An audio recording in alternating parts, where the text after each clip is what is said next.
In the wrestling world, the people are represented by two separate but unequally important groups. The wrestlers and bookers, who literally do all the hard work, and the fans, who endlessly nitpick and overanalyze everything they do. These are their stories.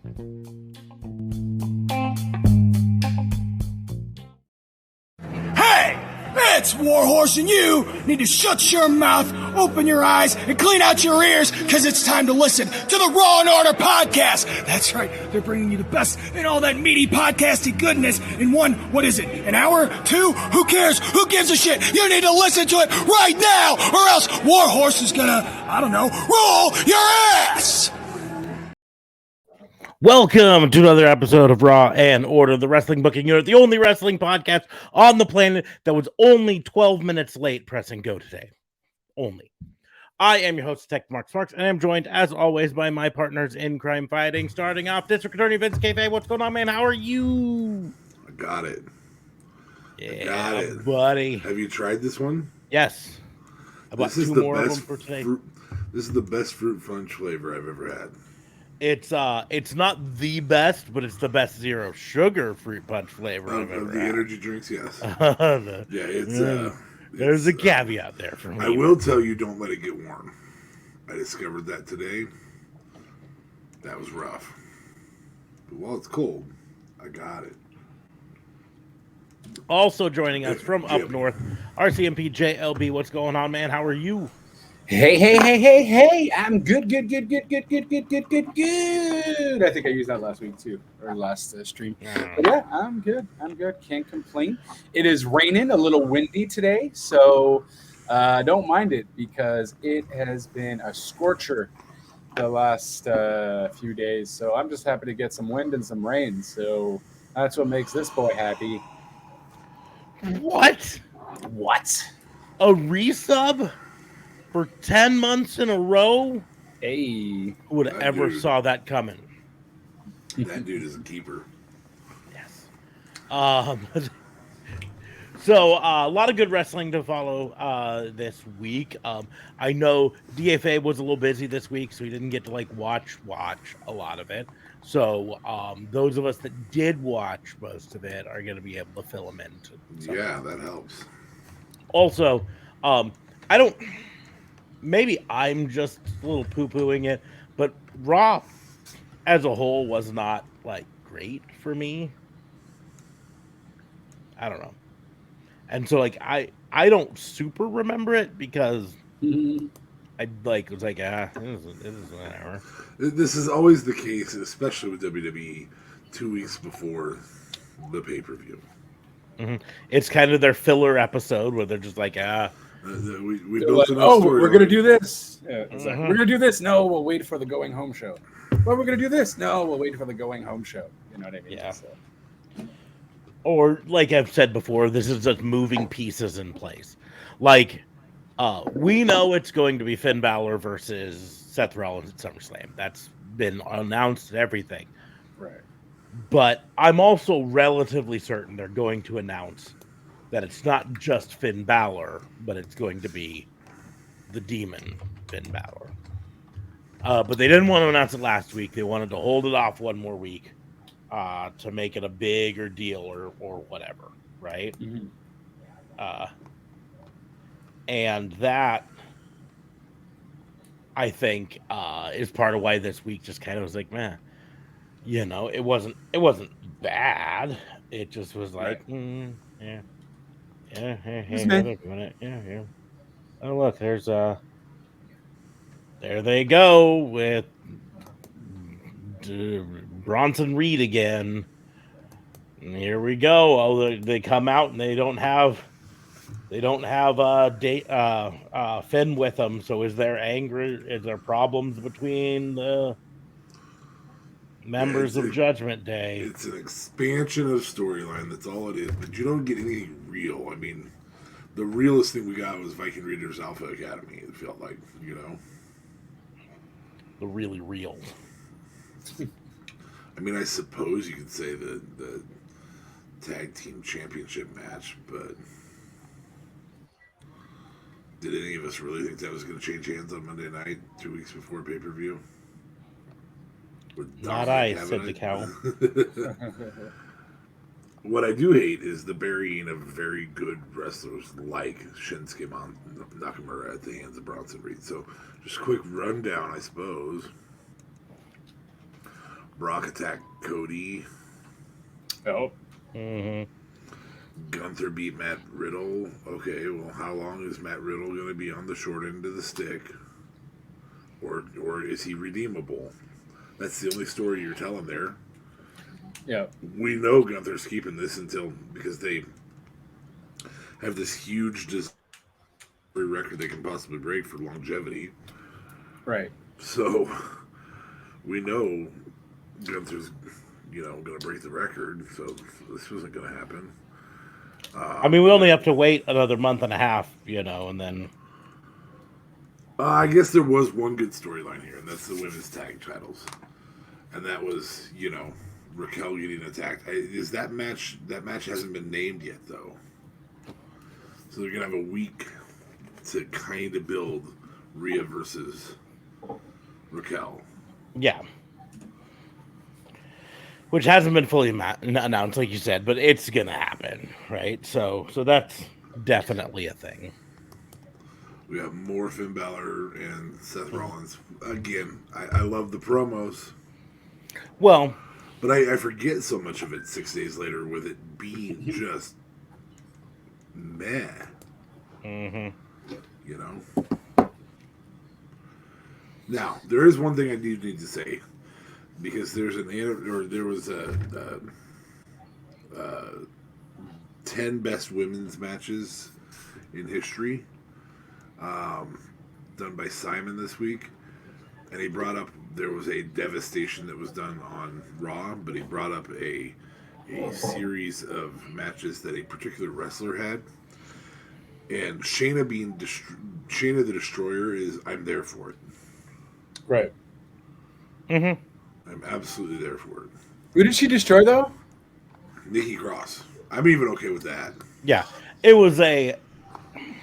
Just she hasn't done anything since she lost her cape, unfortunately. So. Mm-hmm. Nikki AS, really they need a multiple personalities. Nikki Cross, like almost she's already almost crazy. to the And she stage can easily of do it. Gold Dust. I'd be okay with that. Like, I'm a superhero tonight. I've lost my damn mind tonight. I'm this person tonight. I'd be okay with that. They're teasing a whole thing with Nikki Cross and Candice LeRae that she wants to be a part of the Candice LeRae group family and all that stuff. So that's probably what they're doing with her. But they've got to break her down a little bit more before that.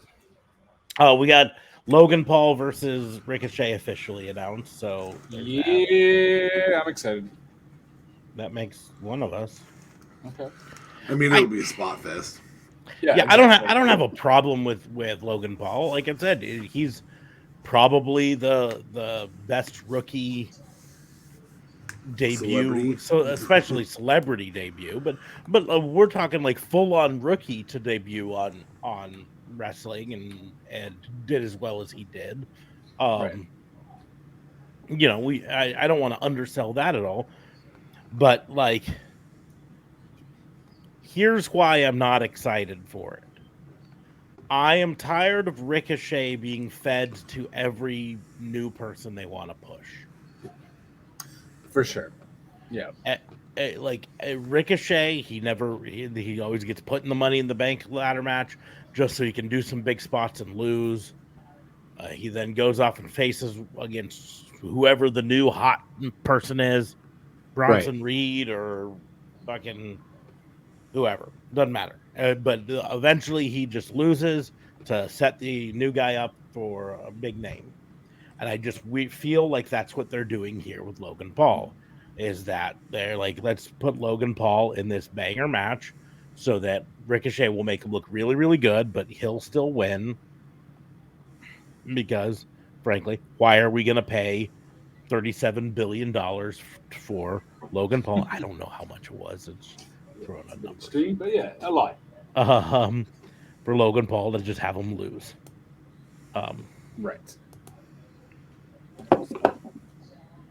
But I mean, I still hope it makes Ricochet look good. I kind of at least like that they're giving Ricochet a gimmick here too. Um, him being a little heel. He's not the greatest at it yet, but at least they're giving him something. And I hope it ultimately makes Ricochet look really good against Logan Paul. And it's not just, a pure beatdown. I think it's going to be back and forth. So at least it's not a total, annihilation. On SmackDown, they continued to build the Bloodline storyline. It's important to, on Raw really quickly. We did have Sami Zayn in action. Kevin Owens was not there. Kevin Owens apparently is dealing with an injury that may be not great. So here's hoping that everything turns out fine for him. Mm-hmm. They had Liv Morgan go out and lose fast as a way to write her off because she's probably going to be out for a significant amount of time with a shoulder injury. So she's out. There's a wave of injuries coming across. SmackDown started off with the Usos, with Jey Uso, excuse me, because Jimmy's still injured. Jey Uso coming out. I'll use this injured because unlike the injuries I just talked about, Jimmy Uso's injury is kayfabe. Right.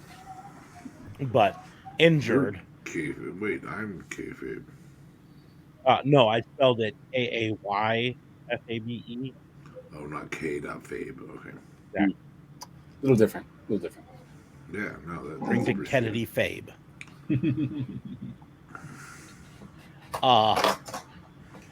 But it was a good promo. It ended with Roman trying to gaslight him again, effectively saying, "No, I didn't." But then saying the only reason you were the right hand man is because Jimmy was hurt at the time, and at SummerSlam I'm gonna beat you, and I'm not scared of you, sort of thing. And Jay responded with, "No, see, the thing is, I know you're scared of me, and I know it because I did all that stuff on my own, and I beat you. I pinned you, and I'm the only one to do it. And at SummerSlam, I'm going to do it again." And that was kind of nice there. Yeah. Big news for SmackDown was the Rey Mysterio versus Santos Escobar match ended abruptly with an injury, looks like an apparent head injury to Rey Mysterio. And while reports at the time were mixed and all over the place, the consensus that has come out since is that it was 100% a legitimate injury. Oh, really? Okay. Yes. I just thought they were trying to save the LWO and Escobar from looking bad. Yeah, that he cracked his head on the cement pretty hard on that Escobar dive. So Escobar versus Theory will be at SummerSlam. I'm down. I'm down. No, I don't even think it's at SummerSlam. I think that's like in 2 weeks on SmackDown. Because I remember my friend mentioning that Theory is not even on SummerSlam. I'll double check that. Unless they just changed it or something, but I don't know. I thought it was for SummerSlam, but frankly, it was kind of interesting seeing Austin Theory up in the skybox, relaxing alone, nobody around him, not even. He had popcorn there with him. That's fun. Well, it's the best entertainment snack. It's the best snack to watch entertainment with, don't you know? Yes, absolutely. Karrion Kross got a win. They might. He changed his look, so they might be moving somewhere there. Changed his look a little bit, got his entrance back, but his win was against Carl Anderson, so it's not like he was against like a top tier name. Well, and that's So, I mean, they addressed it a little bit. LA Knight beats Ashanti Adonis, but he also is booked for a singles match with Sheamus, so maybe we're heading somewhere here. Yeah, maybe. I worry, but LA Who's Knight booked for a is singles match with Sheamus? It's a battle royale, no? LA Knight. No, it's a battle. It's a battle royale. As well as the battle royal. You didn't hear the part that he talked with Pierce on? Oh snap! No, I just thought it was for the battle Next royal. week they have a That's it. singles match, and then they had the battle royal at SummerSlam, Okay. which should Fair be enough. the next day. So, Right. you know. Oh, it's a raining now. Hell yeah. sent that rain up to you. Comes straight from Nebraska. Jay Hey. Uso eventually wrestled Grayson Waller. I really don't know why. They seem like they're trying to build Grayson Waller. Why even interject him in the middle of this?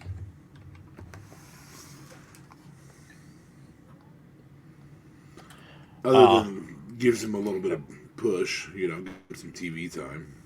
He already had TV time because he had the Waller effect earlier in the night. That's it. Yeah, this With is an actual match. Belair though, and Charlotte Flair. so he can go against the guy who can put on a match, and then And lose. well, there's a difference between losing and getting exposure in the wrestling ring. He'd still put on a really good show. I would not say a really good match, but a really good show. Put on an all right show. I don't think it built him. I'm going to be honest with you. I don't think it built him at all. I Well, don't think it doesn't helped do Grayson anything to get him involved into the Bloodline storyline, though. Yeah. So, and he's not really necessarily involved. It's probably just this match, and we won't see Grayson Yeah, Waller. no, it was just a feed. It was just a feed him to Jey Uso match, and I just don't think that was. I think there are other people you could have fed to Jey Uso at that point that would have helped and not hurt, because they're trying to build Grayson Waller as a manipulative killer. You know what I mean? Like he'll strike when the iron's hot and all this stuff, and then you have him just go out and lose to Jey Uso. And I'm not trying to diminish Jey Uso in any way, shape, or form, because they're trying to build Jey Uso up for this main event title picture. Right. Even though, let's be honest, raise your hand if you think Jey Uso is going to win at SummerSlam. Dude, I don't think Roman's ever I have a going to pinky. win. Oh, I have a pinky. Yeah, Not yeah. a full hand, but there's a pinky of hope. I do not even think. I don't even Thunderstruck. think it's a pinky nail of hope. And now ask me, do I think he's going to lose cleanly? No. No, 100% Solo's coming in, Yeah. and Or Jimmy. That could still be a thing. I think Jimmy will try to appear to try to help him. I think Solo will cost him the match. But anyways, At this juncture, I think they're still trying to find additional lightning in their bottle somewhere on this Roman thing. That's why I think Jimmy is going to turn on Jay again, and we're going to kind of continue that thing going for a bit. And it would create a little I'm not bit of saying a that might not surprise. happen. I'm saying it doesn't happen at this match. I don't think it makes sense storyline wise for it to happen at this match. I don't think it makes sense for the feud. It doesn't help Roman. Oh, it helps Roman keep the title. It helps him keep the title, but he doesn't need that when he's got Solo Sikoa there. Solo helps him keep the title, and you could have Jimmy turn on Jay later on down the road, but I just don't see it happening at this at all. Anyways, moving on to AEW now. Well, that's a quite the storm you got, bud. Yeah. AEW Dynamite. God is angry. We had Blackpool Combat Club versus the Lucha Bros. We had Darby Allin versus Swerve Strickland.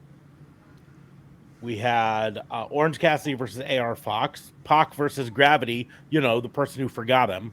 I'm still trying to figure out. I have yet to be able to figure out if Gravity, this particular wrestler named Gravity, existed on the indies prior to these matches. Because there was a luchador named Gravity. Gravity. But it's not the same person. I looked him up. It's not him. When I go to the cage match for this Gravity, it shows some stuff back to 2020, but and it doesn't show any alter egos. But like, I don't find like, I don't know. I don't find like, I just tried to search on the internet, like on YouTube for it, and I just don't find much of it. I mean, he's sick. He does sick moves, so it's cool. Maybe someone will point me to some videos of him wrestling, but like I hadn't heard anything of him until he went against Ray Phoenix, and now suddenly against Pac. But anyways, it was a fun match. We had MJF and Adam Cole do a promo, but the show all started with the Orange Cassidy versus AR Fox, which is where the storyline for this episode really lay. It started off with let's get to it, man. With the promo, Darby Allin talking about how AR Fox trained him. AR Fox gave him a place to live when he was homeless. AR Fox, such a great guy. All of this stuff. AR Fox deserves a shot at Orange Cassidy. He's going to be great. Which should have got my tingle activated that something was going to happen out of this, because they built him up like he's a super great guy, and the only way you build someone up in wrestling is to tear him down. You know what I mean? It was a great match. Orange Cassidy sneaked out a win. That's the storyline they're telling with Orange Cassidy, is that he's got his back to the wall and he figures out a way to win. And in this case, he was able to win with the mousetrap, which is his little small package sort of pin. Afterwards, shook hands with AR Fox, helped him up. Shoot, gave him the glasses, polite departure and everything. Yeah, gave him the glasses, moved on with the night. Thumbs up, and he took a step forward and was holding up the title. And behind him, AR Fox took off the sunglasses and broke him in half, and then attacked him from behind. Beat him up for a bit, and then as he's walking out, Darby comes out and is like, "What the hell are you doing, What's man? going on?" Yeah. And AR Fox is like, "I don't know, man. I don't know what happened. I don't know, man." And then he left. And then the only thing in my mind that takes away from this, and it's a little thing, I think, but is immediately following this, Jon Moxley hits the ring and beats up Orange Cassidy some more. And I'm like, yeah, that kind of muddies this whole waters here, but I guess it makes sense. Anyways, later on in the show, of course, though, was Darby Allin versus Swerve Strickland, who they've talked before. They've had a long-standing rivalry on the indies. What they didn't talk about is something I will get to after the surprise. Someone shows up out of the crowd and costs Darby Allin the match and attacks him, and it's AR Fox. Yeah. Dun, dun, dun. And he's part of the Mogul affiliates. Yep, he right? joins the Mogul Embassy. Now, here's the reason that they didn't talk about this, and I wish they would have afterwards, but they probably just don't want to risk copyright infringement. But AR Fox used to wrestle on Lucha Underground. And he wrestled as a character. What was his name?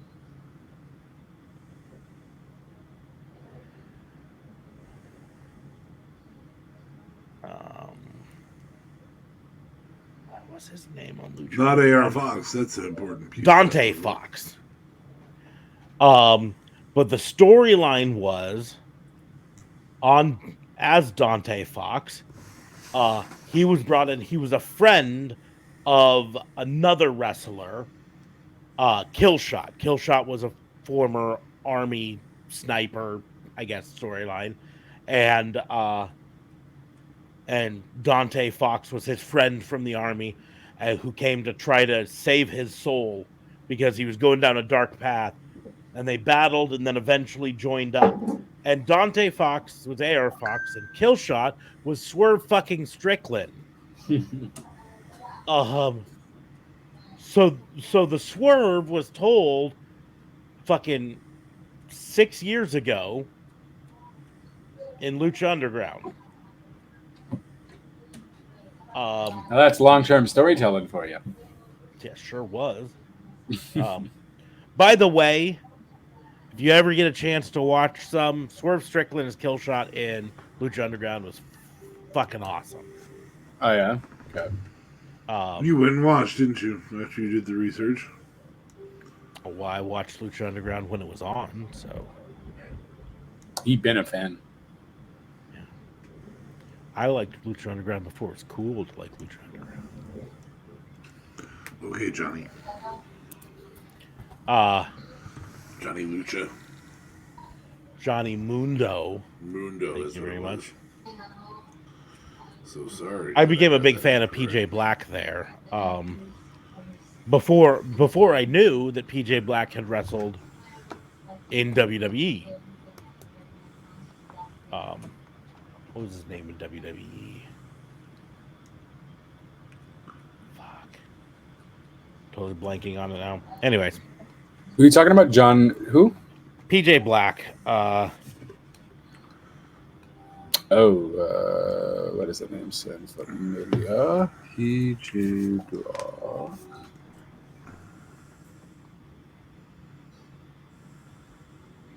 Justin Gabriel. That was his name in Oh, snap. WWE. But then he went off and he was part of Did you completely skip the Pac match just because it wasn't connected to the other storyline? I didn't skip it. I just was doing one storyline. Okay, that's fine. So it was because it was the other part of the storyline. Got it. Yes. Just doing one storyline. Because there's another story that's kind of building, and I don't know. I think I like it. And Worldwide Underground. That's what it was called. Anyways, and so yeah, AR Fox joined Mogul Embassy. I kind of wish Swerve would turn on Prince Nana, not because I don't like Prince Nana, but because I think it would be better if he focused on Ring of Honor, and Swerve focused on AEW. You know what I mean? And you have your own separate groups. Yeah, I'm of the mindset. I really wish, and I know Tony Khan hasn't done it yet, so he's not going to start doing it anytime soon, as far as I can tell. But I really wish he would fully separate Ring of Honor from AEW.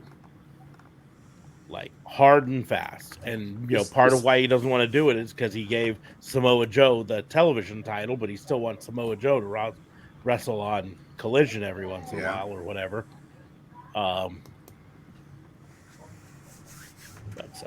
But at some point, I mean, he's starting to draw these lines between the others. The big thing is that he is the crossover company, the company that'll do crossovers with everybody else. Mm-hmm. Right. So start making your crossovers more defined instead of permanent. Because ROH is just open now. Yeah. Well, and again, do your crossovers with some of the other companies now. Like, I don't see Athena with Collision. Yeah. Which I would much rather see. I mean, nothing against Samoa Joe, but like fucking Athena's fucking tearing it up. Yeah. So, you had Jack Perry come out and say, "I'm not Jungle Boy anymore. I'm now Jack Perry. Don't call me that." And then he badmouthed the FTW championship, which he just won. So great. This is not even a championship. Taz was really great here, though. Yeah, Taz was getting real worked up about it.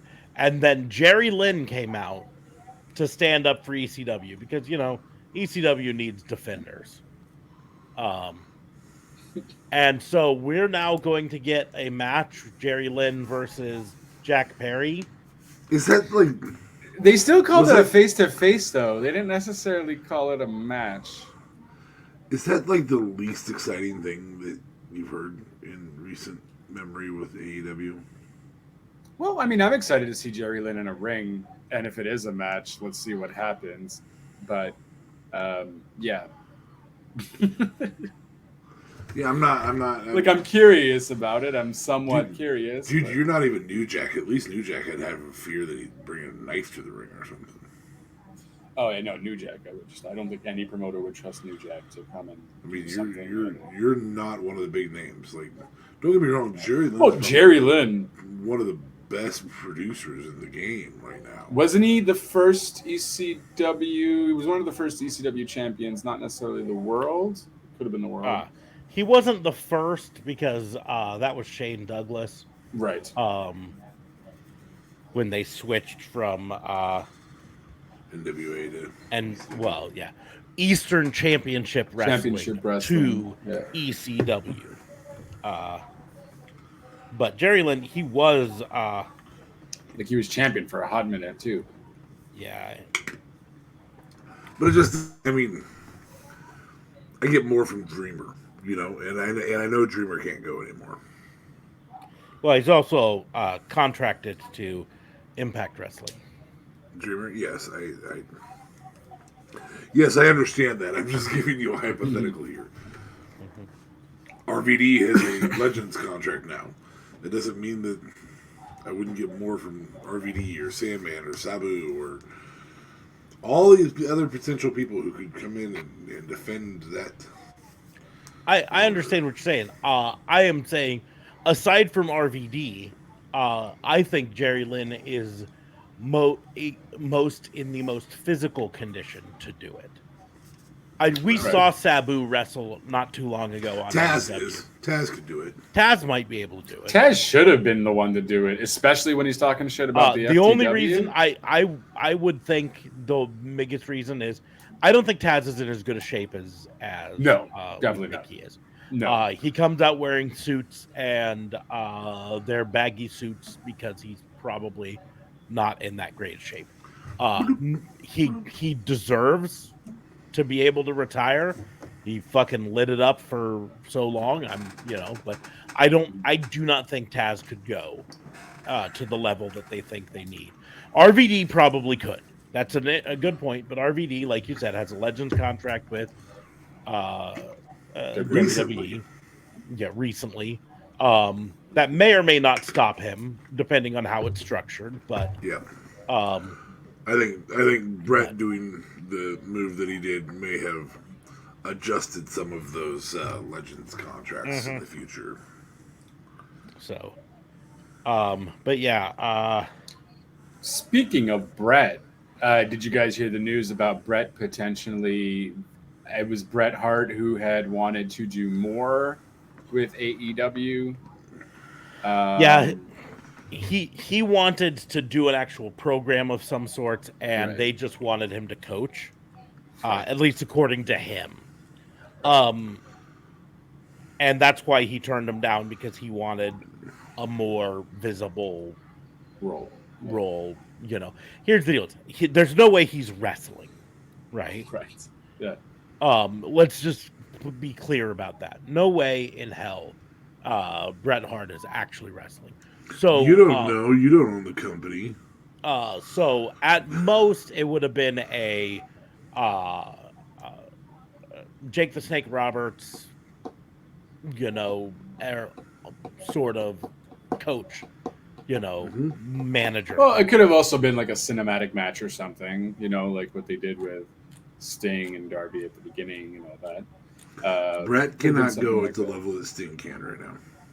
No, but that's why I mentioned a cinematic match, not necessarily a full-fledged. I didn't know. I don't think there's any Legends wrestler that can go how Sting goes, especially when he likes to do like ladder falls through tables. I'm willing to bet Jerry Lynn can. Oh, Jesus. All right, well, apparently I'm just inappropriately excited for that. Or I'm not excited for that because I don't want to see it. And this will be on Dynamite's 200 show, right? So I feel like it has to be a match. So that's getting me even more excited. Probably on my end. Am I back? Okay. Yeah. We didn't know you were on, but Everyone else froze up, so it was on my end. So I'm suddenly like, okay, everyone froze up except for me. That means it's on my end. The thunder may be here and the lightning, but it's affecting you over there. he also fucking has Cox storms headed his Wi-Fi. way.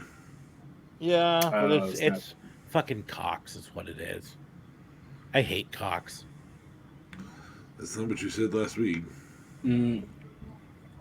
Oh, I said plural. Oh. Cox. I hate plural Cox.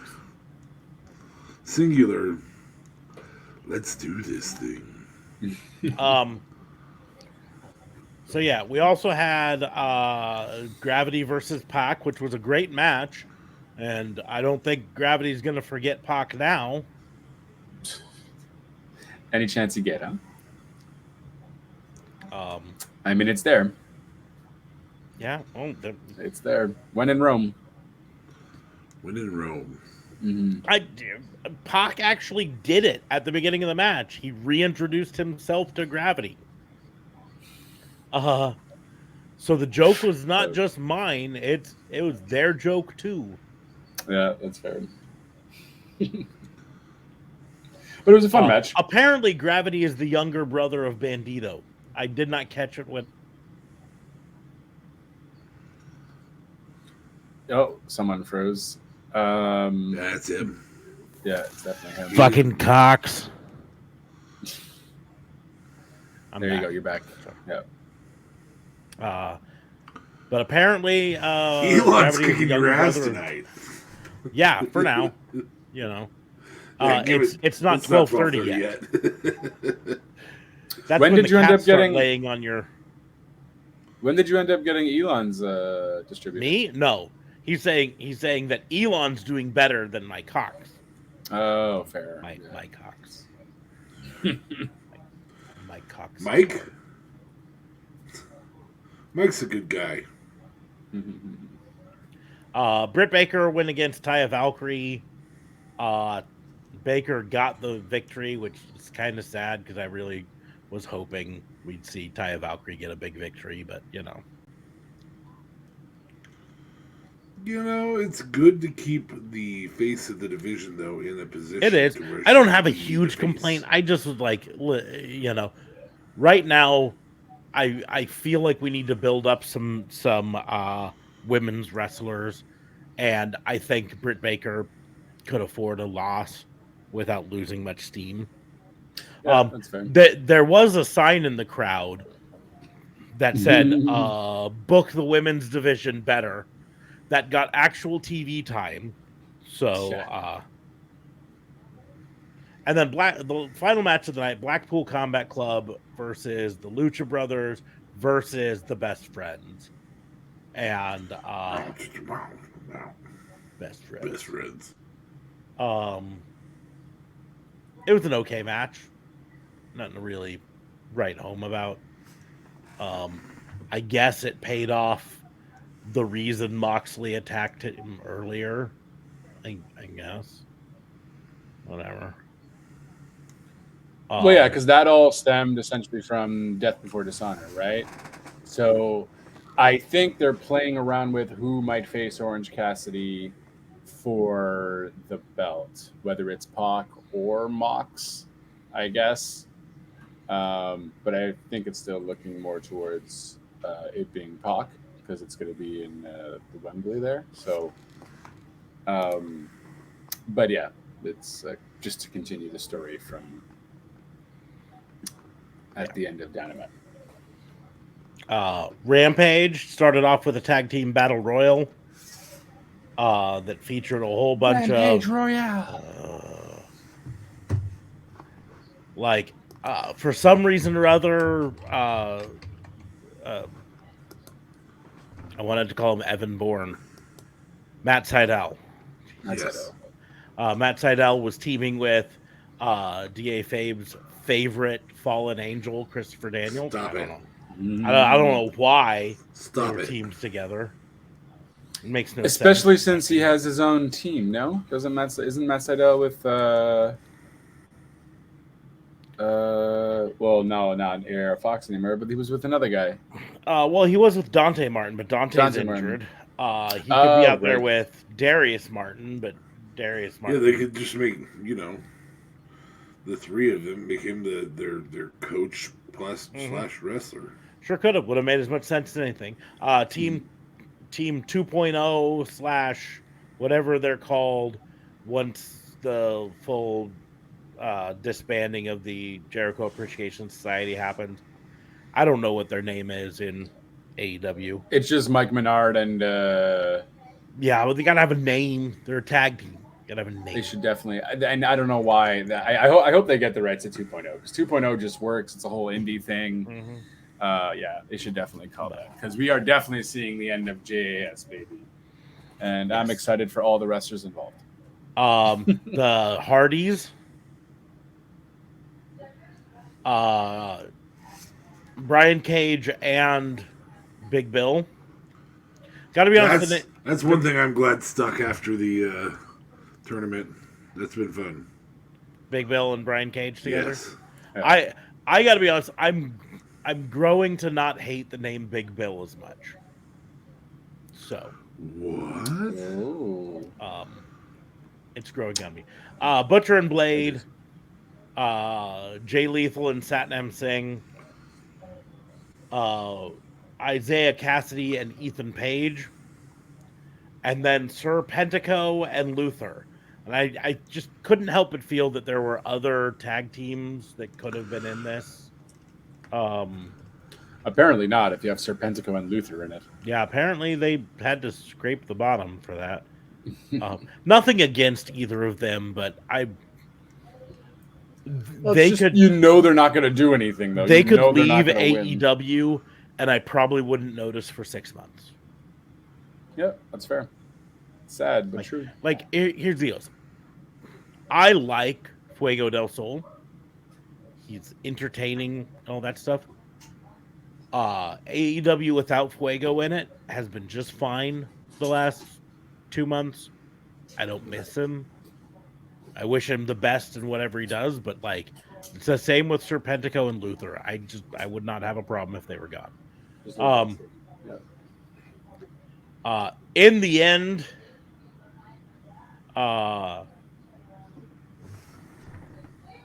we had Brian Cage and Big Bill as the winners.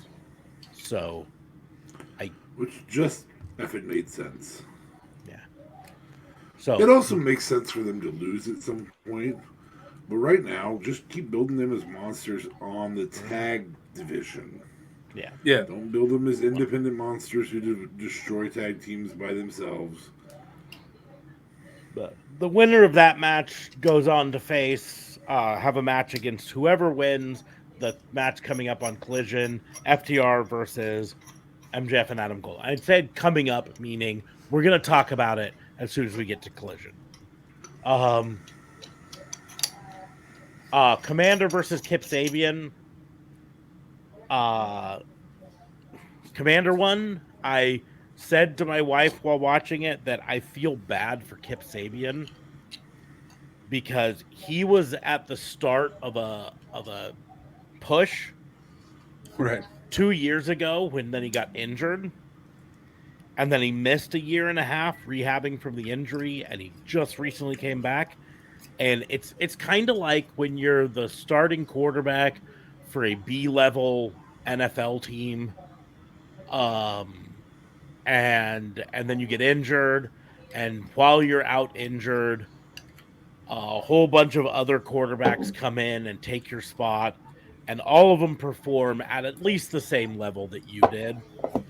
And when it's time for you to come back and take your spot, the team just looks and says, well, I mean, we've got this guy Commander who's playing pretty good, so maybe we're going to keep with the hot hand. Because it's like he came back and he just hasn't been able to find any footing. And he dresses like a kind of a pirate. I don't get it. I don't know. I don't get his gimmick. I I thought I got his gimmick when it was underrated and over it, but then that just fell by the wayside, and now he's Very true. gray haired and just whatever. But Commander got the win. And then we got the Kingdom in action, which again I like watching the Kingdom. Kingdom, of course, is Matt Taven and Mike Bennett. I like watching the Kingdom. I loved watching them in Ring of Honor. Do you know where I wish I was watching them in? Ring of Honor.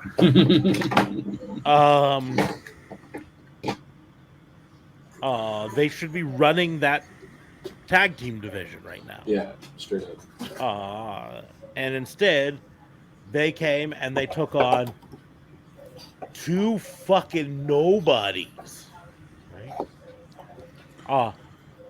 Obviously not even their indie names. Hayden Backlund and Myung Jae Lee were the names that they were given. And I'm willing to bet if I Google Myung Jae Lee, I do not come up with a cage match profile.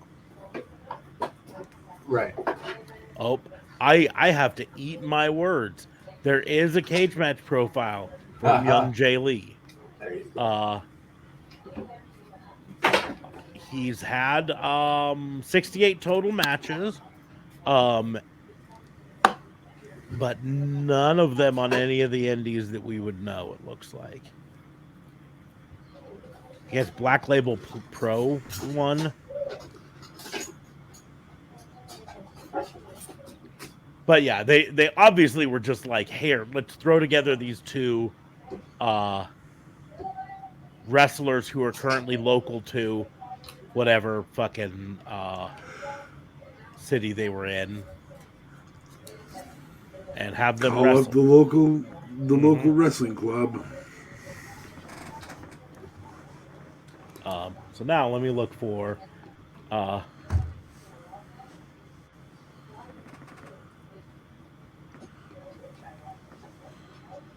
let me look for the other guy, Hayden Backlund. I can't help but think with a name like Hayden Backlund, no, it's not Bob Backlund. That he took that specifically to honor. Technical wrestler, yes. To honor. He was trained by, look, the Nightmare Factory. And he's got a whole 16 matches to his name.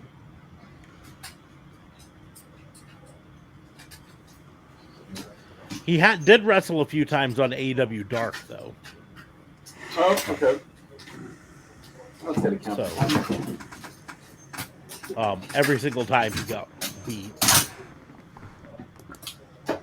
Anyways, so the Kingdom just squashed him. Took less than a minute. Were you wondering where Maria Kanellis' husband went? You can see her on AEW. I'm sorry, ROH. I will at least give credit for them not bringing her in for this. And this is nothing against her. I think I like Mike Bennett better when she is not around him. I think his career goes better when she is not involved. And I think she can be off doing the women's division in Ring of Honor. Not even necessarily wrestling it. She can be a heck of a coach for it. If she wants to. And then the main event match for the evening was Hikaru Shida versus Nyla Rose. Who? What's her name? I just think about what she was wearing. She was. That's I'm sure you can think of it. It had a little bit of red and black on it. God dang. Yep, and she had that thing that sword thingy, the kendo stick. Yeah. That's because I knew exactly what you were talking about, and I was like, come on, you can do it, you can do it, you can do it.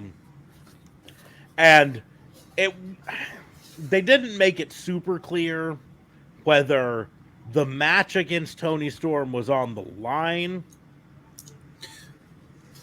or she had to beat Nyla Rose to get the match, or Right. I They don't know. definitely didn't. I thought it was just for a contendership like that. It was all sorts of weird, It was but confusing, yes. in the end, after Hikaru Shida got the victory, they're like, and she goes on to face Tony Storm. And, oh, okay. So I guess it was for I don't know, but that was the main event. So I applaud them for giving the ladies a main event spot. Absolutely. Yeah, that's fair. I still think it should be so commonplace that we forget to applaud them over it. You know what I mean? I agree. That's sad, but anyways, moving on to AEW Collision, Andrade El Idolo versus Buddy Matthews started it off. It was a ladder match for Andrade's El Idolo's mask that the House of Black stole from him. I don't know really why he wanted it back, why it was that important to him, but whatever. I guess. But this was a great match. It was a phenomenal match. It featured a spot with Julia Hart tried to get involved. And I want to remind people, Julia Hart has only been in wrestling less than 2 years. Right? And she was a nobody when she started this. And now she's taking bumps off the top of ladders through other ladders or tables on TV. You know what I mean? So, but Andrade got his mask back, so yay him. But has she really wrestled necessarily? She's had a fair amount of matches, but it was mostly like on Dark or Elevation, no? It started off on there, but we've seen a few. She's had a few recently on Dynamite. Dynamite. Okay. She's only 21 years old. Oh, well. 63 total matches. She wrestled on Collision just a couple weeks ago versus a nobody, right? She wrestled on Rampage a few months prior to that. Well, she wrestled on Dynamite versus Anna JAS in a no holds barred match. She wrestled in Kiera Hogan on Rampage. She wrestled Anna JAS on a Rampage prior to that. And then there is the start of the run of AEW Darks. Back in March was her last AEW Dark.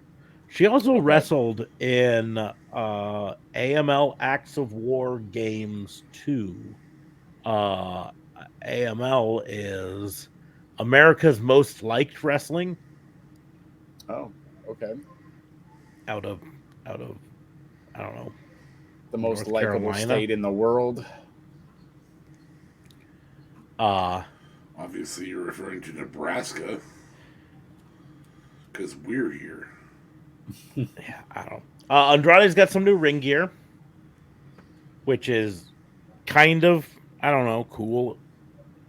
It's at least a little better than him wrestling in the pinstriped pants. But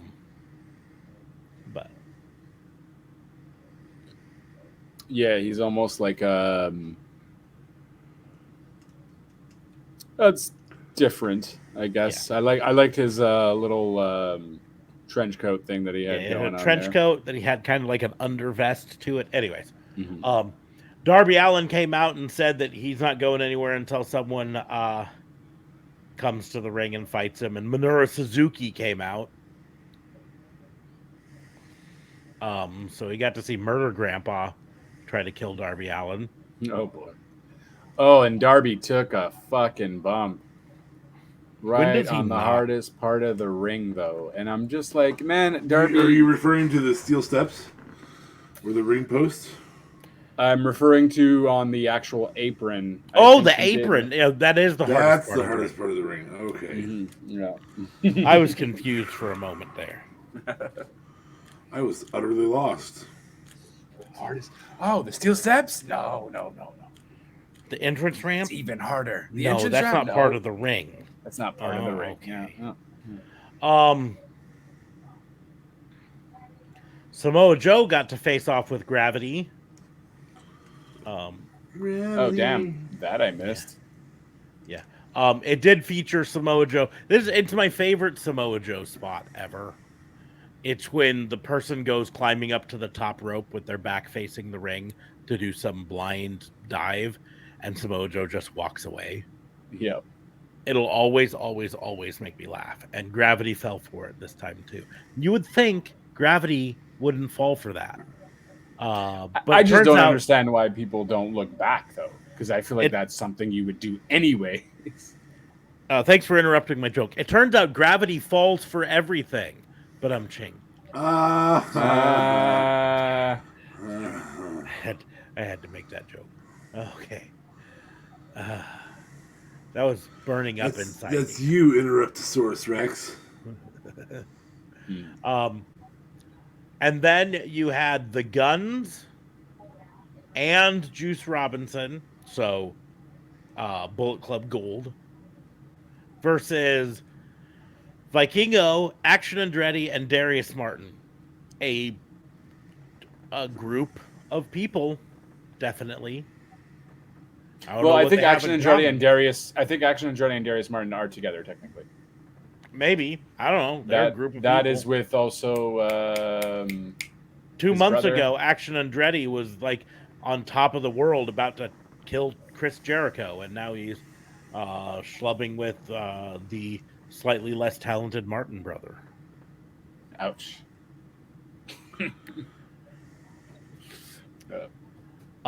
I will say I got a huge kick out of the fact that Juice Robinson brought down a life-size cutout of Jay White. Yeah, that was great. He's still with us in spirit. Yeah, to celebrate in the ring afterwards. I thought that was hilarious. But yeah, so Bullet Club Gold got the win. I forgot to talk about what started off the whole night. Started off the whole night was CM Punk coming out. Yep. How did I forget this? CM Punk came out and talked about Ricky Starks, Ricky. And then eventually unveiled what he had inside his lovely little bag that he's been carrying around. What's in the belt bag? What's in the belt bag? I don't know. What else can fit in there? Yeah, what could possibly be? It's not like he didn't basically tell us exactly what it was 3 weeks ago. When he came back, yeah. When he came back, I mean, he wasn't exactly like overt on it. You know what I mean? But whatever. In case you didn't guess already, it's the AEW title that he didn't ever lose. So we're doing this old hat gimmick again. I guess. I feel like it's fitting for Punk, though. He likes to go with those old school-ish, not that old school. But it's fitting for Punk because he literally did it before. Oh, like shit. His most famous thing was CM Punk taking the world title and leaving, and then John Cena winning the title. Yeah. Well, and technically Ray won the title, and then John Cena won it off of Ray because he's same night because that's what the good guy champions do. Mm-hmm. And then as John Cena's celebrating in the ring his victory, CM Punk came out and said, "Oh, yeah, looky." Yeah. And I still have this around my waist because I am the actual champion, and make it look NWO-ish by spray painting that X, because he's straight edge after all. Yeah, and he is better, and that's what makes him better than you, which was a straight up jab at. Not necessarily, well, the Bucks too, I guess, but also MJF. They're 100% leading eventually to a match between those, a unification So match. that's the thing. So I was like, okay, well, this will actually just be the Collision title because, CM Punk is most likely only going to show up on Collision until Bucks and CM Punk, I don't know, make amends, which might or might not ever happen. So I said, okay, that kind of makes sense. At least Collision has a world title because, I don't know, I feel like MJF is hardly on Collision. Except, well, I guess he did the FTR match. Fucking tonight. Exactly. So yeah, a lot of people are thinking that's what's going to set up for All Out or All In. Probably All Out for when it's in Chicago. CM Punk versus MJF, and then CM Punk wins. I don't think he should. I don't think he should. Now here's the deal: if they're not going to do a hard and fast brand split between Collision and Dynamite, which it looks like they're not. Right. It looks like they're doing a just a soft split. Some people are Collision only, but other people go back and forth. So if they're doing it that way, there needs to be only one AEW World title. I believe the only way you do a split title is if you have a full-on split between shows, hard split. Which is part of my problem with the WWE product right now, is because they're really, really kind of not doing the hard split like they should. Right. Anyways. And they've been doing that draft for a hot minute. They still fuck up. Mm-hmm. But like, for instance, House of Black is generally only on Collision. House of Black is one that reportedly Malachi Black specifically asked Tony Khan for him at least to only be on Collision. For what reason, it hasn't come out. It could be better touring schedule. It could be that he likes the idea of being on a new show that. Well, that's it. Maybe he wants to be home on the weekdays. Yeah. Malachi also just did mention, like, at least I want my fans can know where they can watch me. They can specifically watch me on Collision, and you won't have to play the guessing game of watching everything else. So far, Miro and Andrade have only been Collision wrestlers since they've returned. So, that's speculated, but again, there's not a hard and fast because again, we had MJF and Adam Cole both wrestle on Dynamite and then this week on Collision. So,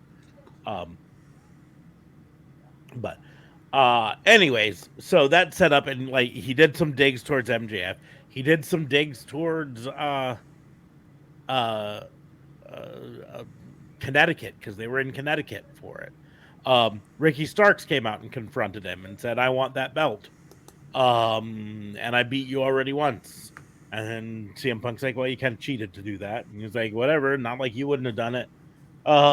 Which but I'm straight edge. I'm straight edge though. Would never cheat, never drink. But and then CM Punk said, "Well, since you cheated last time to beat me, I think I should have an enforcer at this." And Ricky Starks says, "Go ahead and call whoever you want from up in Hartford," and making another WWE reference. Mm-hmm. And then CM Punk said, "Oh, I don't need to make a call. I've already got someone lined up. You want to know who it is? Ricky the Dragon Steamboat is going to be their special guest referee. I think next week on Collision. It's coming up on Collision soon. Anyways. Fair. You had Kiera Hogan versus Mercedes Martinez. Two people that we haven't seen on AEW TV in a while. So it's nice to see them both there. Well, they're both ROH, no? They both have wrestled ROH, yes. Okay. But Kiera, neither of them are. Again, AEW doesn't have a hard and fast break between Ring of Honor, and that's part of my struggles. And so they both have appeared on Ring of Honor, but also appear here. And it's not like they were announced as Ring of Honor superstars. They were just, whatever. Anyways, Mercedes Martinez got the win, but then refused to let go of the Dragon Sleeper. And so Chris Statlander came down to try to confront her, and Mercedes Martinez deuced out on that. And then when Chris Statlander went to try to help Kiera Hogan, because apparently they're buddies now. I don't know. Anyways, then Mercedes Martinez came in and took her out with the belt. And then was posing over her, and then Willow Nightingale came running in to save. It's a storyline I always struggle with. The heel attacks the face. The face tries to a different face tries to save the face. The heels overpower. Then a different face has to come in and save the previous faces that were in there, and it's just a little bit convoluted in my book, you know. Yeah. Really don't know what they were doing. It's really hard to. I mean, I guess the faces are friends, and obviously the heels aren't friends, but they'll willing to work together to prove a point. But it's just all over the place, and I'm really happy they ended up showing that sign. That's been a recent issue, really, since CM Punk came back. Because remember, the first night he was back, he came out, had a promo, then came out and saved somebody with FTR. And then the very next match, there was a 4-on-1, and he had grabbed the camera and been like, 4-on-1, that's not fair. We're not going to do that around here. The very next match, there was a 4-on-1, and apparently didn't give a shit if it happens to that person. Yeah. But in the end, it's just convoluted storyline. Like, I'm fine with a rescue. I'm even fine with 2 rescues, but it's not. They didn't add another heel in to even the odds or whatever. It wasn't like it was 1-on-1, and then another heel came in, so it was 2-on-1. So then a face came in to even the odds, and then another heel came in, and then another face came in. You know what I mean? It ended up being 3 faces in the ring and 1 heel, just 1, right? And I'm just like, Anyways, and then the match that everyone tuned into Collision for, the AEW World Tag Team titles, FTR, the champions, defending against Better Than You, baby. Oh. And this was a good match. Not the best FTR match ever. Not the best Adam Cole match ever. Probably the best MJF match, though. I mean, aside from maybe the Bryan Danielson one. Maybe. He did a lot of storytelling, a lot of heavy lifting on storytelling on this. It ended when Adam Cole was dazed in the ring and standing there, and FTR was ready to hit the Shatter Machine on him. And MJF jumps in the ring and pushes Adam Cole out of the way and takes the Shatter Machine, but doesn't take it because he was prepared. So he lands, instead of in the Codebreaker part of it, he lands and he catches Dax Harwood's legs, and he goes to attack Dax Harwood, but then he gets double teamed by Cash Wheeler. And in the end gets pinned. So they lost. But afterwards was where the real storyline took place, because MJF Everyone was expecting a turn. Distraught. All sorts of niceties. In fact, Cole was quiet. Cole was quiet, but he also so he goes over to MJF, who's crying in the corner, and MJF's like, I failed, I lost the match. He's like, no, we lost the match. No, I lost the match. No, we lost the match. Here, you are the AEW World Champion. You are better than this. And he hands him the belt. Then he goes over and he's standing by the opposite ring post.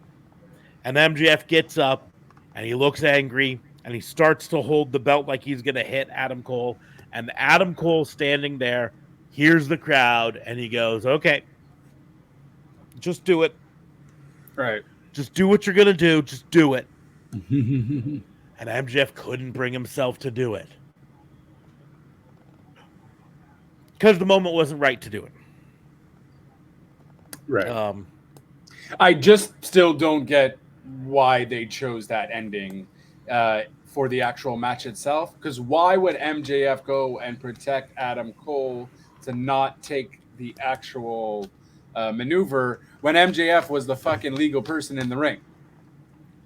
Like, Because he was let him protecting his take the buddy. fucking match. Oh, come on. Could have been a better ending. He sacrificed himself to protect his buddy. No, yeah, I get that. But I mean, or just take the bump then. Take the hit without actually trying to reverse it and be ready for it, kind of thing. Well, obviously he knew it was coming, so he was prepared. I don't know. It was just a bit weird. It worked, sure, for the storyline. I'm really glad the turn didn't happen because I was just obviously expecting it, like probably everyone else was, and they knew we were, so they didn't do it. Mm-hmm. But yeah, I just thought it was weird in a logical sense of why would you go and help him to take the bump when you're the legal guy? And especially if you're going to get that pissed off about, especially for the titles, you're going to end up, risking it all to lose the shot at the because title, he thinks he's better than you. That's fair. And so because of that, he thinks that he has the victory tied up. And if he's the one in, the victory will happen. So, anyways, after Collision was over and off the air, which we'll find out if this becomes canon storyline next week, apparently, but there was a full promo with MJF and Adam Cole. It was a big babyface promo. They called FTR back out. They congratulated them. They said, "You are the best tag team wrestlers." And since we're in Connecticut, and what do? We get the best pizza in town. We celebrate with the best pizza. So MJF said, "You bring out the pizza," and I can't remember the name of it. I don't know, some local pizzeria. Yeah. It's apparently really good. And then FTR was like, "Oh, you want to celebrate? Let's celebrate the good way. Bring out the tequila." And the guy came out with a bottle of tequila, and then they celebrated in the ring, all happy. And I don't think that that's going to end up being canon storyline. You know what I mean? But I don't know. Maybe I'm wrong. Yeah, I don't either. No, but I just think that was for the crowd, and that was it. In the socials world that same day, did you see Sammy Guevara's birthday was yesterday? Yeah, still yesterday here. 2 days ago in JLB's world. And Chris Jericho said, "Hey, happy birthday, buddy. Been trying to reach you, and you aren't returning my text." To which Sammy Guevara said, "Oh, man, I haven't gotten any texts from you. Sorry, you must be texting Dawn." Yeah. Yeah, they're definitely playing that up. There was a whole confrontation the social game is playing well on that storyline. A whole confrontation. The entire JAS confronted Jericho at Dynamite and said, even a pregnant Timella was there to confront him. Yeah, if you can't give us your whole, we don't want it. Or at least say, "Hey, do you guys have a problem with us bringing Callis in here? He appreciates me too." But yeah, I did appreciate the epic painting that Don Callis brought of him and Jericho riding a unicorn, I think it was. Was it? Okay, yeah, I was trying to figure out what they were. What it was. I thought it was a 3-headed horse at one point. It was a bit far from me. But so yeah, it was a fun time. But that whole fall apart is going to happen here soon.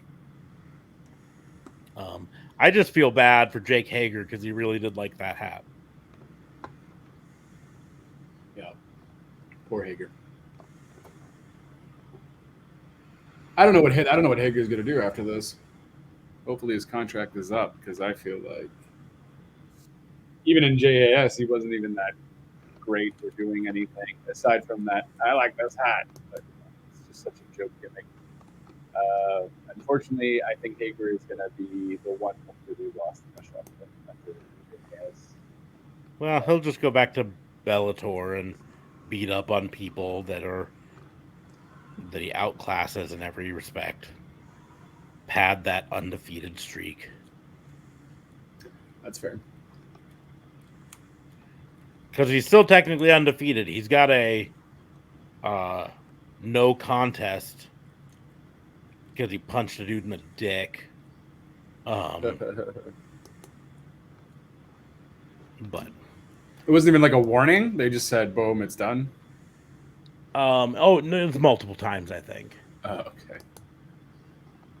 He got a warning and then he did it again. But he was a heel at the time in wrestling, and so it was okay in MMA. The only other thing worth talking about today was we had gotta go back and find it. We had NXT Great American Bash today. Yep. And the debut of Gable Stevenson. Stevenson. There's no N. There's no N? God damn it. It's just Stevenson. Stevenson. Yes. He's not Steven's son. He is Steve's son. Yeah, his in-ring debut that ended in a double countout. Yeah, and the fans, rightfully so, calling bullshit. Thing is, the fans were 100% anti-Gable Stevenson from day one on this. Yeah. They booed him. Yeah, they were fucking cheering for Corbin. So, like crazy. I watched the Great American Bash. I didn't live stream it or anything because it was going to be really boring because I didn't know most. Like, I know Blair Davenport and Roxanne Perez. I know Baron Corbin. Of course, Gable Stevenson I know of. I know Dominic. Wesley. I know Wesley and Mustafa Ali. Right. It was a fun match. Got a little experience with Tiffany Stratton and Thea Hale. And of course, Carmelo and Ilya I know of. But I was not invested in any of these matches. I got to be honest with you. I watched these matches. Most of the time, I was talking with another guy that we have on our chat that hopefully we get on here at some point, the Enigma, about NXT. And he was like, oh, you really should give it another shot because I mentioned how I watched it and then the NXT 2.0 rebrand and I didn't know who the fuck anyone was anymore. Right. And it lost all its luster to me. And I stopped. He's like, you should give it another shot. And I was like, I might. But here's the deal. Like, I watched this. The first time I ever watched an NXT pay-per-view, I've mentioned this before. The Johnny Gargano versus Andrade match. Mm-hmm. I was hooked. I instantly knew who the face was. I instantly knew who the heel was. I knew who to root for and who to root against. And the match was fire. I'm not commenting on the quality of any of these matches from a wrestling standpoint, but there wasn't a single one of these matches that I was invested in from a storyline standpoint. I literally don't know who was the heel in the Family versus Gallus. I don't know who was technically the heel in Gable Stevenson versus Baron Corbin. Well, I think the fans kind of fucked it up. And that. I don't know who the heel was in Carmelo Hayes versus Ilya Dragunov. Dragunov. Yeah. I don't know. It didn't play like that. Carmelo Hayes, I think technically. They neither of them played the heel role in that match. They both just played good wrestler role. I mean, Ilya Dragunov came out and conducted the crowd like fucking Seth Rollins does to his music that nobody knew what was going on for. Tiffany Stratton versus Thea Hale. I knew who the heel was. I knew who the face was. Dominic versus Wesley versus Mustafa Ali. I knew who the heel was, Dom, and I knew the faces, Wesley and Mustafa Ali. Roxanne Perez versus Blair Davenport. Blair sneered enough that I knew that she was the heel. But all the other matches I just kind of like watched, and I was like, technically they're fine matches, but from a storyline standpoint, from a characterization standpoint, I was not invested in any of them. And that's where NXT loses me.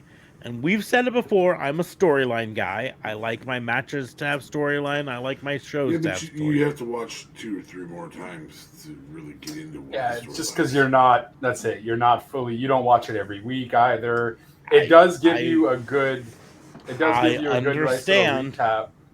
But again, I point out Johnny Gargano versus Andrade. I had no backstory on either of them. I didn't know either of them from Adam. I instantly knew the storyline within moments, right? Not even of the match, with their entrances, I knew. And I was invested in the match from a storyline standpoint from that moment, right?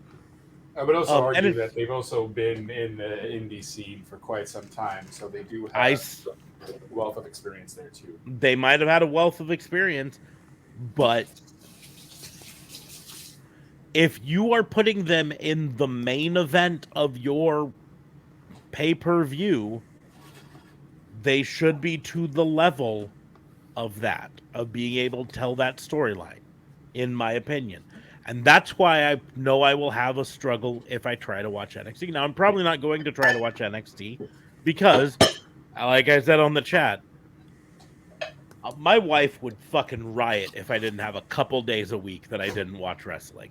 And right now, the only days I can guarantee that I'm not watching wrestling is Tuesdays and Thursdays. Because Saturday we have Collision, and Sunday we might have a pay-per-view. And Monday there's always something, and Wednesday there's always something, and Friday there's always something. So NXT goes by the wayside. But the simple fact is, only 3 of the 7 total matches, well, 6 matches, only half of the matches did I have any idea who the face was or the heel was. And one of those was entirely informed by the fact that that heel is a heel on the main roster who has come down to NXT to become their champion and be a big heel. So I knew it prior to that because of the main roster stuff. But like Baron Corbin versus Gable Steveson, who the fuck knows who the... I mean, Baron Corbin had a whole new entrance and new ring gear and everything. That's the sort of shit that happens often with a face turn or a heel turn. But I don't know what the fuck he's supposed to be now. Right? Yeah. Ever since the JBL thing, I don't know what the fuck Baron Corbin is on WWE anymore. I have no clue what the D'Angelo family is. Are they good guys? Are they bad guys? Or are they? The D'Angelo family is the fake mafiosos. Yeah, but the mafiosos could be good guys. They could be benevolent mafiosos that are taking care of the neighborhood. There was a narc situation recently. The narc situation didn't turn out right. It's probably one of the less entertaining storylines where they're just like, let's do The Godfather. Doesn't work. But anyways, but like, yeah, Carmelo Hayes retained versus Ilya Dragunov. Tiffany Stratton beat Thea Hale in a submissions match. That's dumb. That's dumb, dumb, dumb, dumb, dumb. Yeah, because what is it? Andre Chase threw in the towel. Yes. He submitted for her. She was Yeah. not going to submit. Dumb, dumb, dumb. Especially when Stratton kind of messed up her submission like a few times, like she couldn't hold on anymore, and I'm like, I mean, ultimately, Oh. I get why they did it. I don't think I like Thea Hale. I think she's got a lot of potential, but I do not think she's ready for women's world Stratton champion. isn't though either. Like they have the wrong heel as the world champion right now. But I've said that a dozen times. Yeah, it should be Blair Davenport. God, I'm gonna beat the fuck out of you. Yeah, It's fucking Cora Jade. She should have had the heel. If Mandy Rose hadn't been there, that would have been who I'd have chosen to be the heel to hold the title. I will say the Enigma will disagree with you on that. He hates Cora Jade's heel run.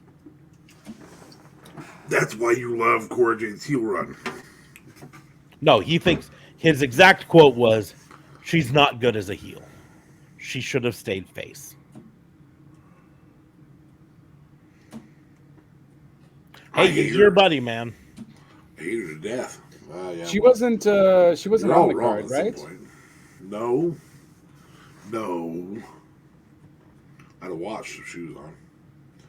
No, She can tell a story in 2.3 seconds, man. It's not all she can do in 2.3 seconds. I mean, I'm sure there's lots of things. Breathe. Solve a Wordle, maybe. I don't know. Maybe she's really good at them. Drink a glass of water. A small glass, but a glass Very of water. small. A shot, maybe. A shot of water. Shot of water? Blink. Blink. That's fair. That's actually a really slow blink. Multiple times. Yeah. Take a little cat nap. 2.3 seconds. Done. I feel refreshed. Well, this could be a short show, I feel like, though. I think it can be, and I'm fine with it because I got to work in the morning, and I got a 5-year-old who ran my ass ragged. Did you go to the zoo? We didn't. We were going to go to the Lincoln Zoo Why? on Saturday. Why? When you have the zoo that you have, why would you go to Lincoln? The Lincoln Zoo is not bad. It's they did a whole renovation about 5 years ago or 6 years ago. It's actually pretty good. You can feed giraffes at the Lincoln Zoo. Can't do that at the Omaha Zoo. No, you can't. I've done it in Omaha. They You stopped. cannot. No, they haven't done it in years. Did it 2 years ago. They have not done it in years. Did it 2 years I ago. understand you saying you did it 2 years ago. I'm saying I Still have full of shit. a pass to it, and I have gone almost weekly during the summers for 4 years here, and they do not at the Omaha Zoo do feeding of the giraffes by the public anymore. They haven't for at least 5 years. But I understand. I understand what you're saying, my friend, man, but they actually made a very public announcement for it that they were no longer doing it Bought the big ass leaf for the grass tongue wrapped around for it. the safety of the giraffes, because they were entering a giraffe breeding program to breed more giraffes, and they had to control their food intake better. Damn. He And read that stopped whole the pamphlet. feeding. Now, at the Lincoln Zoo, you can walk in at any time and pay a couple dollars. They give you a bunch of lettuce leaves, and you walk over, and those giraffes come up right up to you, and they're like, "Give me those lettuce leaves. Give me those lettuce leaves." The Lincoln Zoo also has a play area that 5-year-olds go nuts for. That's connected to their monkey exhibit, so the monkeys are right there, playing near them, not with them, but near them, and you can sit there and let your kid run off a bunch of fucking steam in the air conditioning, which in Nebraska right now is a very, very good thing to think about. Wait, so your kid can play with monkeys? Not with the monkeys. The monkeys are in their own exhibit, but the play area, it's a climbing thing area right next to a display of the monkeys. So as they're up here, the monkeys can be up here or down here or all over the place. It's also got the stupid ball cannon thing the kids love and all of that shit. But the biggest thing it also has is fucking air conditioning. Yeah, I heard you. They also have, it's a lot smaller of a zoo, so you're not walking 17 miles. It's not 17 miles, it's 6. But still 6 miles is a long fucking way. it's still a lot of walking at the Omaha Zoo. And at the Lincoln Zoo, it's significantly less. So it's a lot more friendly for just a one-day sort of a thing. But also, again, I have a family membership to the Omaha Zoo. I go often to the Omaha Zoo. So you tried something different. Change of pace. That's what our plan was. But then my wife slept later than she planned on. And we looked at the temperature outside. And we looked at the wet bulb temperature. And like there was a map that went around last week. And it was pointing out weekend wet bulb temperature projections, right? And I don't know if they talk about wet bulb temperature up in Canada much. They didn't talk about it until just a few years ago here in Nebraska. What is it? Wet bulb temperature? Wet bulb temperature. The easiest way to think of it like is dampness? it's like the opposite of wind chill, right? So Okay, in the like winter, humidity. you talk about wind chill because you talk about how much colder it feels than the actual temperature due to the wind. Wet bulb temperature. You're talking about humidity. It's humidity, but it's a new way of measuring it, right? Okay. Because what it is instead of saying, 70% humidity, which is some abstract thing that people have a hard time grasping, the wet bulb temperature is if you wrap a wet towel around the thermometer, right? What temperature is it going to read? So just like wind chill, where you say it's 20 degrees, but it feels like 10 degrees. You can say it's 100 degrees, but the wet bulb temperature makes it feel like 90 degrees, right? But yeah, it's about humidity. Isn't it's about that heat index? Again, it's the new way of talking about it because it's based on an actual measurement that they can actually do. They can actually wrap a thing around it and do it. But anyways, ultimately it comes down to this. If they say it's 110 degrees and the wet bulb temperature is 90, that means that there's a lot of room in the air for moisture to evaporate and cool you down. Because that's how our bodies cool, correct? We sweat and it evaporates and cools us down.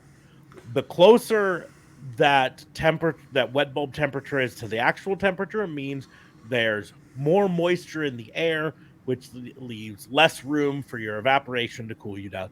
And it turns out that the wet bulb temperature for Omaha, Nebraska on Saturday was exactly the same as the dry bulb temperature. Because it was humid yesterday. It was super humid. There was no room for it to evaporate. And we were like, I don't know if we want to spend this walking around a zoo. So instead, we decided to take my daughter to a pool. Nice. Which is fine, except when the wet bulb temperature is where it's at.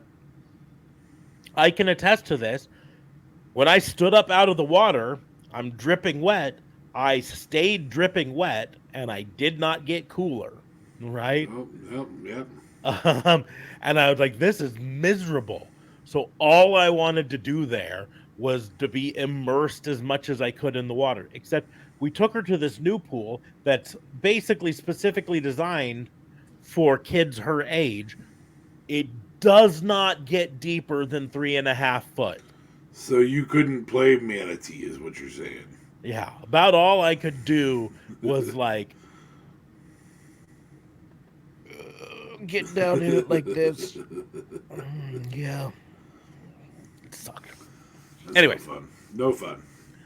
Yesterday being Saturday, also was my 15-year anniversary with my wife. Hey, congrats! So happy anniversary, man. So we celebrated that. It also was International Don't Be a Dick Day, which is my favorite holiday of the year. Fuck, I fucked that up. Yeah. Yeah, you fail it often, so. I need to get you the Venn diagram.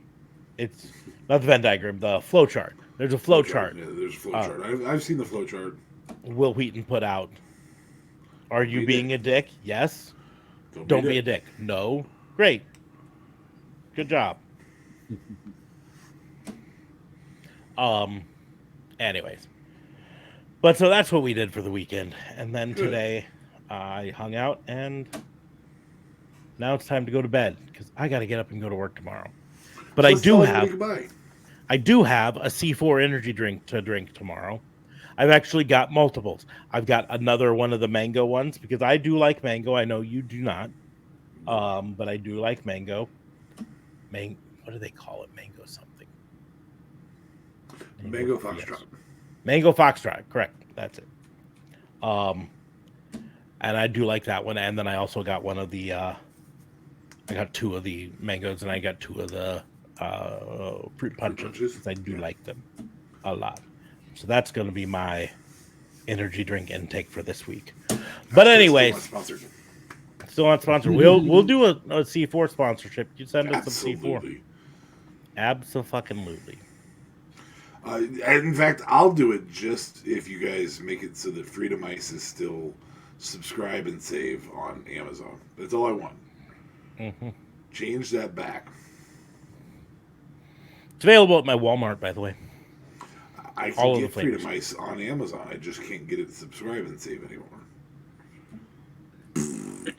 Subscribe and save, like as in what on Amazon has this thing where if you set it up to automatically deliver it every X number of weeks or whatever, you can save some money. A little. Okay. I think I read at one point Amazon was slowly trying to phase out the subscribe and saves. Fuck them. Just as a whole. Fuck them. It was at the same time they also phased out. You remember the buttons, the Amazon order buttons that you could get? It was the funniest thing. I actually thought they were kind of a cool concept, but you could get one for your laundry detergent, and it was a physical button that you could set in your laundry room and program it to when you press that button, it would automatically add laundry detergent to your weekly shipment cart. That could be a little dangerous if you have children. They had settings on it. They did think about that. They had settings on it that it would add it to the cart, but not check out and send you a notification. Hey, something has been added to the cart. Gotcha. So for that, but otherwise you could set it to just automatically buy now as well, which would be the most dangerous option. Yes. But the concept was you could get one for toilet paper, you could get one for laundry detergent or dish soap or I mean any one of these cat food, any one of these you just having buttons all over your house though. Mm-hmm. The big thing would be for those things that you're just constantly buying, right? So you wouldn't want to have a button for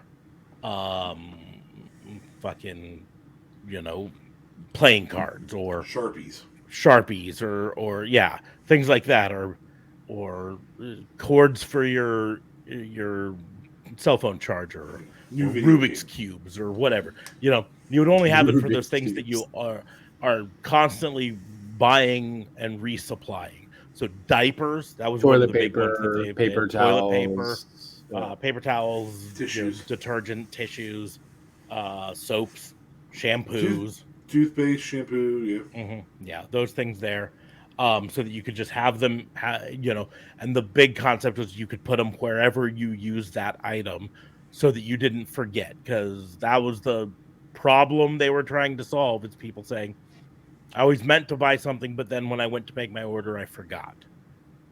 And you say, well, this way, you can just go boop and do it. Yeah. But then they came up with the subscribe and save, which is effectively the same thing, only easier. Yep. In the fact this way, you say, hey, I need to buy new laundry detergent about once a month. So let's just set it up for every month. It buys me some laundry detergent. Right? What do you do when you have to pee really bad and you're trying to end a podcast? You hold it while someone talks about Amazon. you say it like that, and now I'm gonna stretch DA things Vincent out. Kayfabe at X. Yeah, make sure to now. like, share, and subscribe to the video on YouTube's or twitch.tv/Raw and Order WBU. Jesus, could you fucking talk any slower? For fuck's sake. You can buy our t-shirts. All the links are in the doobly-doos down below. Doobly-doos. JLB, come on screen, bud. Come on screen. You can coming. follow us. Hey on guys, all it's been great to have you. I gotta go pee. So. You can follow us on all Are the you social sure you medias. can't wait I'm muting that mic for because it's us interrupting to me. You can finish? follow me at Raw and Order Oh. WBU. You can follow DA Fabe on Twitter alone at DA Vincent K Fabe. Wait. At X alone. Oh, yes. It's not Twitter anymore. Booker T would not stop with that, by the way. On Great American Bash, because then you had the trending, and he's like, "Where is it trending, Vic? On X." I was like, "Oh God, Booker, calm down." They're gonna get sued so much. Now that he's not here, we don't have to end this so fast. They're gonna get sued so fucking bad. Who? They're gonna get sued. Elon? Yeah, Elon's gonna get sued so fucking bad. He's gonna get sued by his own neighbors. The building across the street from his office in San Francisco, because the city stopped him from taking down the Twitter sign because he didn't have a permit to do that. Okay. Because whenever you do major construction stuff, you got to have a permit in the big cities, right? Right. So they said, no, you can't do that. You don't have a permit. And so what did he do? He installed a giant neon X on the roof of the building. Okay. That faces the neighboring building, which is an apartment complex. Oh boy. And flashes bright light X every 10 seconds, 24/7. And I'm talking bright. I'm talking like hard to sleep in your room bright. He is going to get sued by all of the tenants of that apartment building. I bet, for sure. And the city, because he put that up without a permit, but it was on the roof of his building, so he's like, I don't need a permit for that. He's also going to get sued by Zuck, because Zuckerberg owns a trademark on X for use on social media. Microsoft owns a trademark on a logo X that is very similar to the X that he used on his branding. Was that rumor legit? Where apparently he had the person who had come up with the graphic design for X, apparently he had not paid him or something. I didn't hear that particular thing. I know he tried to crowdsource it at 4 a.m. on the night he did it. He said, hey, whoever comes up with this, I'll give you something. And I don't know if he got that out of that or if he got it from something else. But I mean, he's been trying to name something X for fucking 30 years now. Right. In fact, it's why he got kicked out of PayPal. Because he was trying to force them into renaming PayPal to X. Oh, yeah. And they were like, this is a horrible idea. We've become a verb. Let me PayPal that to you. Right, That's fucking awesome. Right. No one's ever going to say, let me X that to you. Right. Anyways, so he's going to get sued so bad for it. He's also going to get sued by shareholders because it's plummeting the price of X stock, Twitter stock. It's also plummeting the price of Tesla stock even more. He's just going to get sued. I'm gonna laugh. He's also getting his butt kicked by Zuckerberg if he ever steps in a ring. Apparently that's not happening. Apparently Zuckerberg told his whole team that potentially might not be going down. Well, of course it's not going down because Elon knows he would get his fucking ass handed to him by Zuck. And now I'm not like a Zuckerberg fanboy by any means, but Zuckerberg literally studies jujitsu and taekwondo. Right. and he's belted in both of them, and he competes in both of them. And Elon is a frat boy who sits in an office most of the time. So he's going to get his ass handed. So of course he's going to try to back out of it. He was never serious about doing it. He was never serious about buying Twitter in the first place. And then he got hooked into doing it because he said he was going to. And they were like, oh, well, if you said it, we're going to force you to. Anyways. That's it. Just pure rich boy boredom. Fucking, I wish my dad had a emerald mind. Me too. Me too. Anyways, on that note, we're going to go ahead and close the book. Thank you all for joining us. We will see you soon. Deuces.